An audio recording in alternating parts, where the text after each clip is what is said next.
Hello, it is Wednesday, June 28th, 2023. I'm Chris Remo, and welcome back to the New York Times Crossword Daily Solve. It's a Wednesday puzzle, so a midweek, mid-difficulty themed crossword.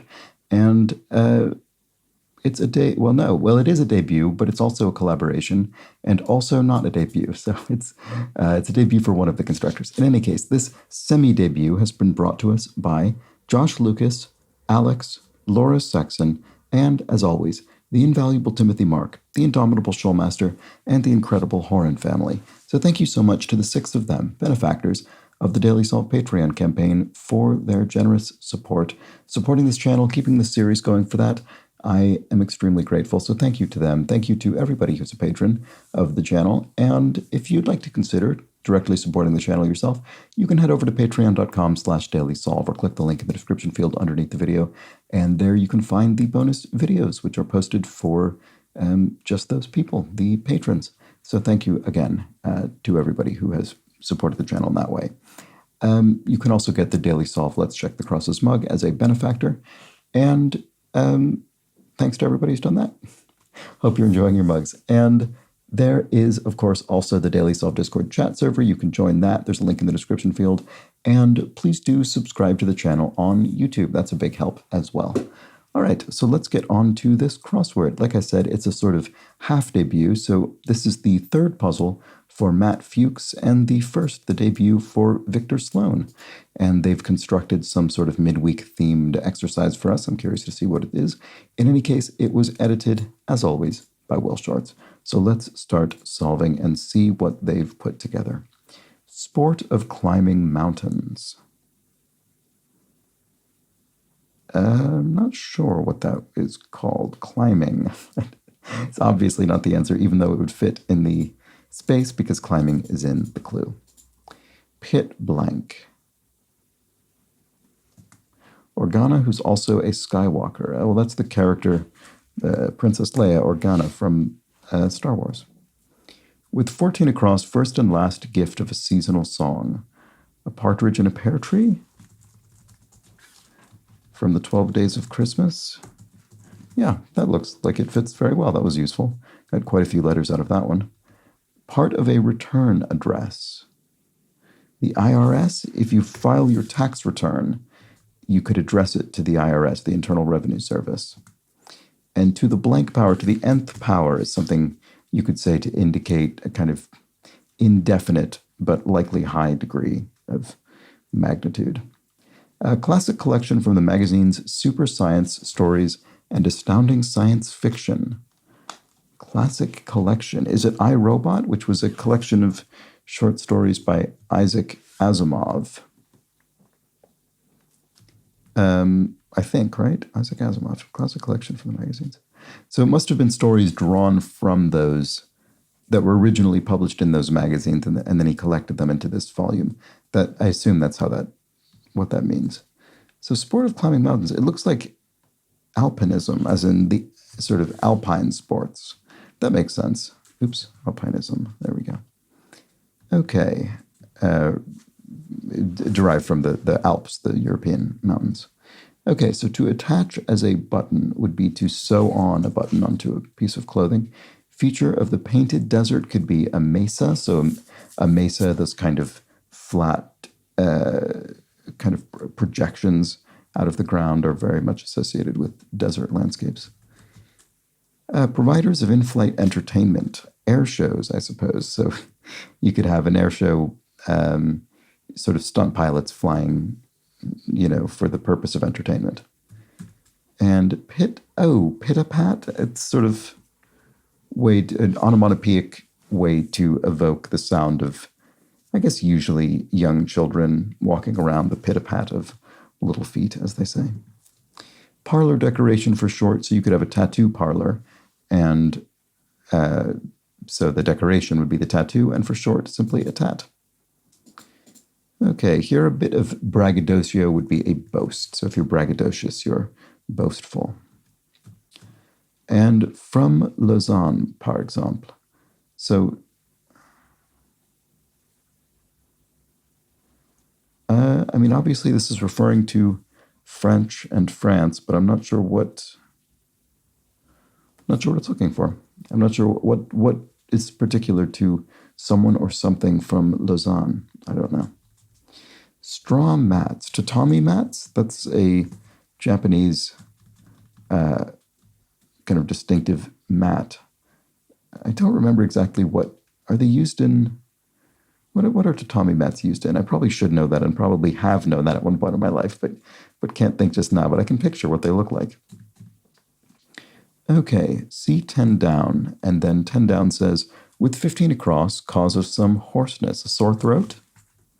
No, actually that doesn't fit.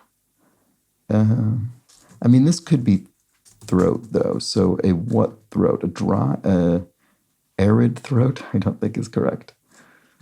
Maybe it's not throat. I don't know. Yellowfish tuna, oh, but that's ahi, so maybe it is throat. Cold sauces, aiolis, is a kind of mayonnaise-like cold sauce. SAG blank, Broadcast Workers Union, SAG-AFTRA, that's a major entertainment union formed by the merger of SAG and AFTRA. That's that hoarseness thing. Flat sign, maybe. Oh, to let, the sign on a flat. So this is language that's incredibly common here in the UK, less so in North America, which is signs saying to let. In other words, you're going to let a flat, you're going to rent it out, lease it out, and a flat being an apartment, essentially. So that's what that is. That's very clever. Flat sign, maybe. Because obviously you read it and you think it refers to a sign that is flat, but no, it's a sign posted outside of a flat. Okay, so what is this? This does look like throat, doesn't it? Oh, frog in one's throat? Is that the theme? How we take with 15 across, frog throat. I can't tell if this is sort of punny and it's meant to be frog in the throat because frog is kind of crossing through throat, it's kind of inside it, or if frog throat is simply a way to refer to that, and I just didn't know that. I'm guessing the latter because it's kind of similarly positioned to partridge. Oh no, it is that. It is partridge in a pear tree, and this is frog in the throat. Right, it is that. Oh, right. I just missed. I just filled this in and didn't think about it at all. I didn't think about the way that it didn't include the letters in a pear tree. Oh, right. Okay. Or in a. Right. Okay. So that's how this works. So we'll presumably get two more of these in the other corners where it's one thing in another thing. Target of CRISPR editing. CRISPR is a technology used to actually edit to change genes, genetic material, which is absolutely extraordinary. If something comes down, it rains. And if you're completely disoriented, you're at sea. And then here we have an organization that looks into cases. So you might read that and think, oh, it must mean some kind of legal, I don't know, a legal aid organization or something. They're looking into court cases. But nope, they look into luggage, the TSA at the airport. Former Mideast Alliance, in brief. The Union of Arab States, or something, I could be misremembering that. Something like that. From Lausanne, par exemple. Apt name for an angler. Well, it's not Stew, which is... Stew is sort of the official apt name of the New York Times crossword, and it's often something like apt name for a warrior or something like that, but no, not in this case. Okay, fabric derived from wood pulp. Oh, is rayon derived from wood pulp? I didn't know that, if so. It might not be that, though. It might be something else. Finally. Oh, but finally is at last. Woohoo, yay? Boy, maybe that is rayon. I had no idea rayon came from wood pulp. Display utter contempt for. With all one's heart. Well, gladly would be the obvious thing, but madly? I undertook this with all my heart. I undertook it madly. I mean, I guess, depending on the context, it could be the case. Air quality concern, smog. Right, so what is this? Display utter contempt for, spit. You could spit at somebody, which would certainly display utter contempt for them. Palo Alto is a city in California, sort of Silicon Valley area. And then, Olga Tokarczuk, who won the 2018 Nobel Prize in Literature. She wrote the novel Drive Your Plow Over the Bones of the Dead, which is very good. I would recommend it. Okay, loses everything, goes broke. Dude. Bud, I guess. So it's in quotation marks, which means you could imagine somebody sort of saying this. If you sort of imagine a certain kind of person saying, "Oh, dude," you could, I guess, imagine them saying, "Oh, bud, don't do it," or something. I don't know. I'm not really certain. It sort of feels plausible. I don't know what else would fit dude with a B, so maybe. Saxophonist who pioneered modal jazz to fans. Wow, that's a specific clue. To fans specifically. Saxophonist who pioneered modal jazz. I'm not sure offhand. Let's see. Ceremonial sash.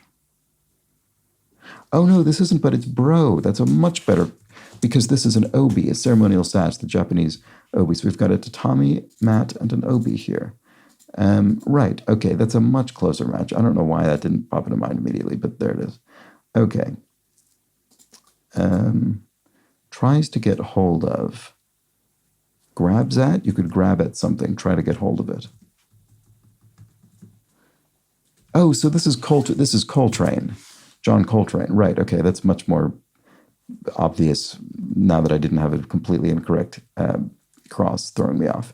Anyway, that's the saxophonist who pioneered metal jazz to fans train for Coltrane. Okay, yes. Like a free ride when you've already paid for a 1996 hit. Well, the Alanis Morissette song Ironic, which is famously disputed for its usage of the term ironic, but there need be no dispute about this particular clue because the clue specifies it's per that song. So the song certainly does make that claim. All right. With 38 across, 38 across says see 30 down, and 30 down says with 38 across, hidden traitor. A double agent or a mole or something? What is this? Hidden traitor. Oh. Sorry, just yawning there. This is one of the theme. I completely forgot about the theme. It's a snake in the grass. So we have a snake, and it's in the word grass there. There we go. Okay. So we'll have, I guess, 5 of these. That makes sense. One in each corner, and then one here in the center. And You're So Vain singer Carly Simon from Lausanne. What is this? Is this just going to be incredibly straightforward in the end? I don't know. I'm sort of making it unnecessary. Oh, Suisse. Right, of course. Lausanne is not in France, it's in Switzerland. Well, that was embarrassing. It was incredibly obvious in retrospect. But I sort of just saw the French kind of spelling and language and just didn't even really think very hard about it at all. That was terrible. Okay, anyway, Lausanne, Switzerland, of course. Apt name for an angler. Row, it doesn't really work. Operative with access, an inside man. You could have here you could have maybe your snake in the grass, your inside man, your double agent.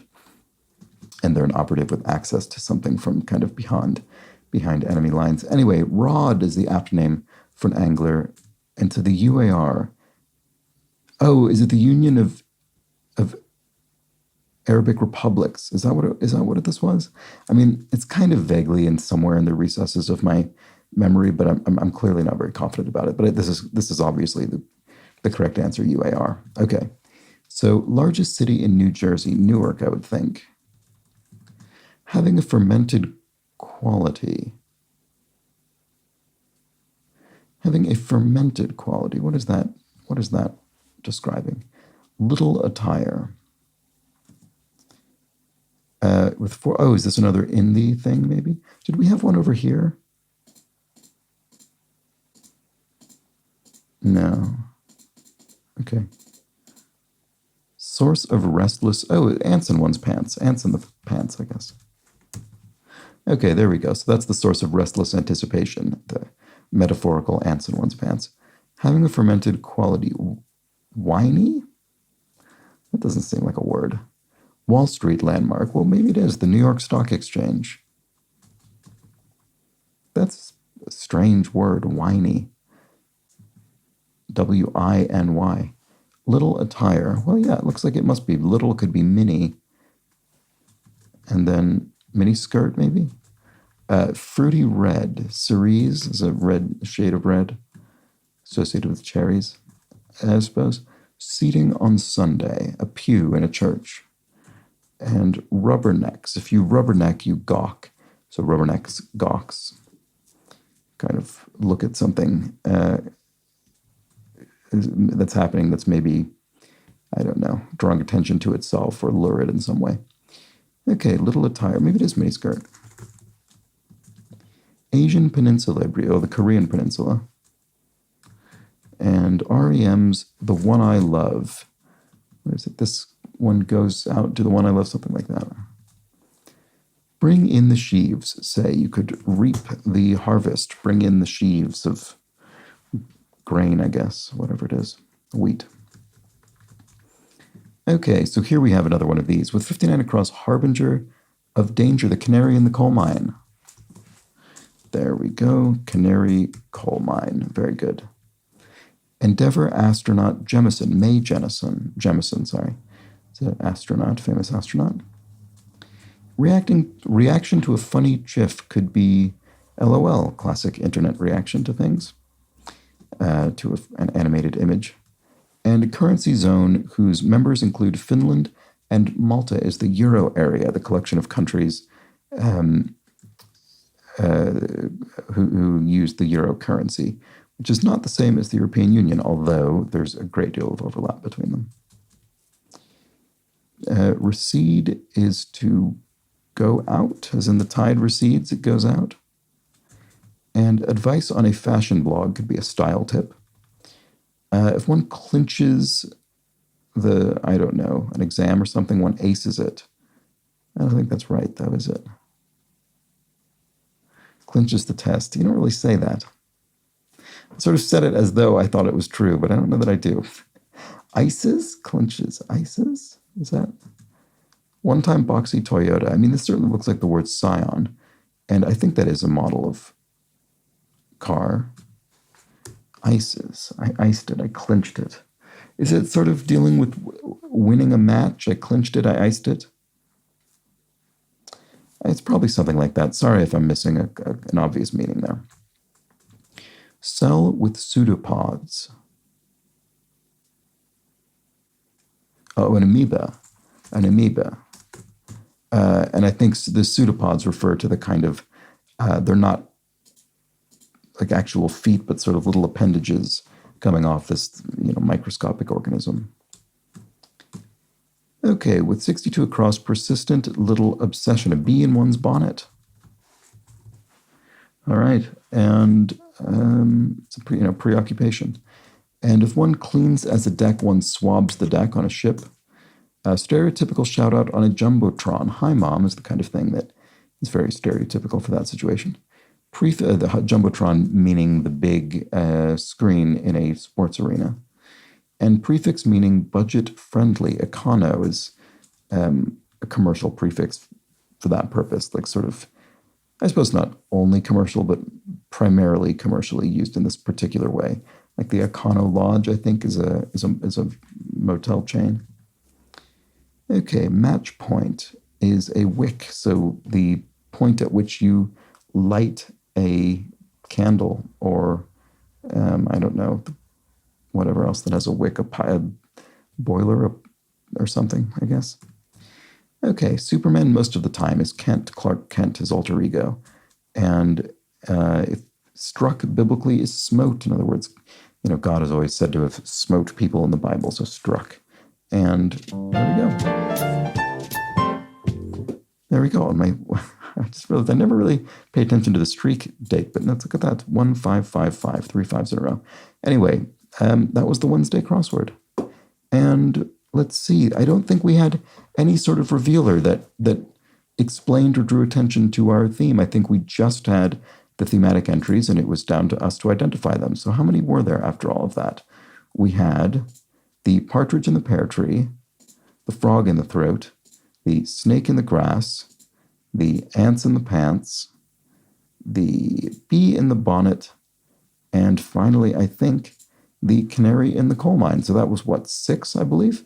So very good, a very clever theme. And it's funny that I solved this partridge in a pear tree without, it's funny how your brain will do that. I just filled in the in a or in the, however we're meant to read these, without subjecting it to any scrutiny. I just saw partridge, pear tree. I figured, well, that fits, and I didn't notice the theme at all until I got to frog in the throat. And even then, I thought, well, maybe even then I was trying to think, well, it could be frog throat. Maybe that's a phrase. It sounds plausible. But no, eventually I connected the dots there. And there we have it. So how did you manage with this theme? Did you catch on immediately with partridge and pear tree, or did you have to get further into the puzzle as I did?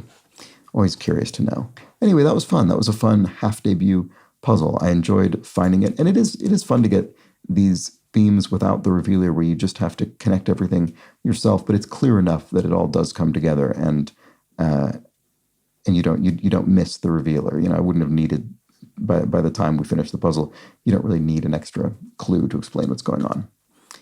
In any case, let's just discuss a few clues from yesterday's puzzle, shall we? So let's see. Papus Man explains conclusively regarding OPI, the cosmetics company. I just watched 3 of their commercials on YouTube to hear somebody pronounce it officially. It is indeed pronounced as an initialism, OPI, not OP. So thank you, OPI. I will endeavor to remember that. I'll try my best. We'll see if I can manage it. Time Gentleman points out that indeed the second E in ne, N-E-E, meaning born, or prefix to a name to indicate formerly known as, is only used referring to a woman in English, as it is in French. So I was wondering, this comment is because I was wondering yesterday, is ne with 2 E's, which is the feminine form in French. Do we use that for male context as well? Because sometimes those French words in English don't follow their French gender rules. In any case, Time Gentleman says it's one of the very few words in English that does follow that rule, along with blonde and blonde, so blonde with an E at the end or not. He added, I very much enjoyed you referring to the Jason Momoa starring movie The Justin League. Maybe that will be one of James Gunn's new additions to the DC roster. Yeah, didn't even realize I'd said that. There we go. There were a few comments about that. Evil King 926 explains the Babadook was accidentally put in the LGBTQ movies tag on a streaming service, and when social media caught wind of it, they quickly made it a meme and headcanon that Babadook was gay and therefore a gay icon. I didn't realize that was the inciting incident there. I'd seen the whole sort of meme on social media, and it just felt like a sort of whimsical, silly, ironic thing. But that's a very funny. That's a very funny initiation, a sort of initiating event for that. So thank you for that explanation. All right, there we go. Well, that was the puzzle for Wednesday. That was the video for Wednesday as well. I'll be back tomorrow, of course, for the Thursday crossword. Should be a little bit of a step up in difficulty and a more complex theme. So join me for that. But until then, please do have an excellent remainder of your Wednesday. Take care.